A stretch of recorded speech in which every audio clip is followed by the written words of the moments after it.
الحمد لله نحمده ونستعينه ونستغفره ونعوذ بالله من شرور أنفسنا ومن سيئات أعمالنا.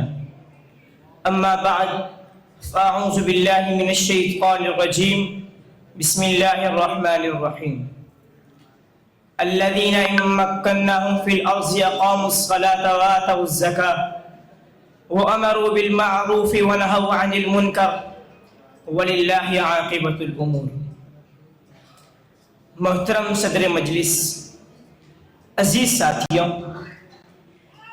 ایک صدی قبل ایک درویش نے قرآن کے الفاظ سے انسانیت کو جھنجھوڑ کر خبردار کیا تھا کہ اگر سیاست دین سے خالی ہو جائے اور اگر طاقت کا حصول صرف ذاتی خواہش، انا اور جاہ و جلال کے لیے ہو تو نتیجہ صرف چنگیزیت ہی ہوگا.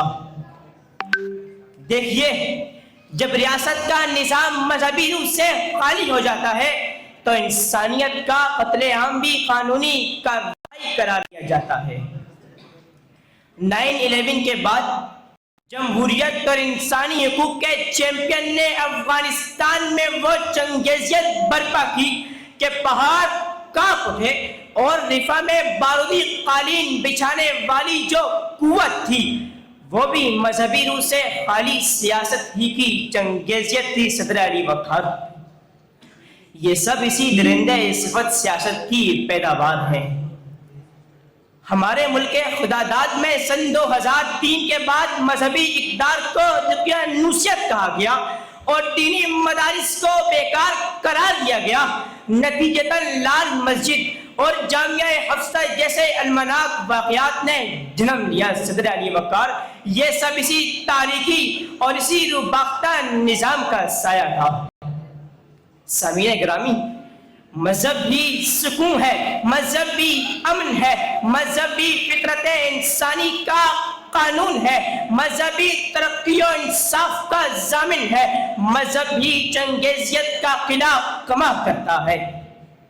تاریخ شاہد ہے جب ریاست مذہبی روح سے متصف ہوتی ہے تو دریائے فرات کے کنارے کتا بھی پیاسا نہیں رہتا اور پوری ریاست میں زکوٰۃ لینے والا فرد نہیں ملتا. چوری، ڈاکہ اور قتل جیسے جرائم کے مرتکبین کو ملک بدر کیا جاتا ہے. یہ ملک کہنے مذہب کا ہے، تم اپنے لیے جتنے چاہو استثناء بناتے رہو، ہر قانون سے برات کے سرٹیفکیٹ لیتے رہو، لیکن ہم تمہیں اس چنگیزیت کے راستے پر کبھی نہیں چھوڑیں گے. یاد رکھو، مذہب کا مطلب صرف عبادت نہیں، مذہب احتساب ہے، مذہب انصاف ہے، مذہب ذمہ داری ہے، مذہب چنگیزیت کا خاتمہ ہے، مذہب ظلم کے مقابل کھڑا ہونے کا نام ہے. جو شخص خود کو ہر قانون سے بالا کر سمجھے اور ہر چیز کو اپنے لیے جائز ٹھہرائے وہ بھی چنگیزیت ہی کا وارث ہے. میرے بھائیوں، مذہب چنگیزیت کو مٹا دینے کا نام ہے، مذہب روشنی ہے، مذہب انسانیت ہے، مذہب امن اور سلامتی ہے.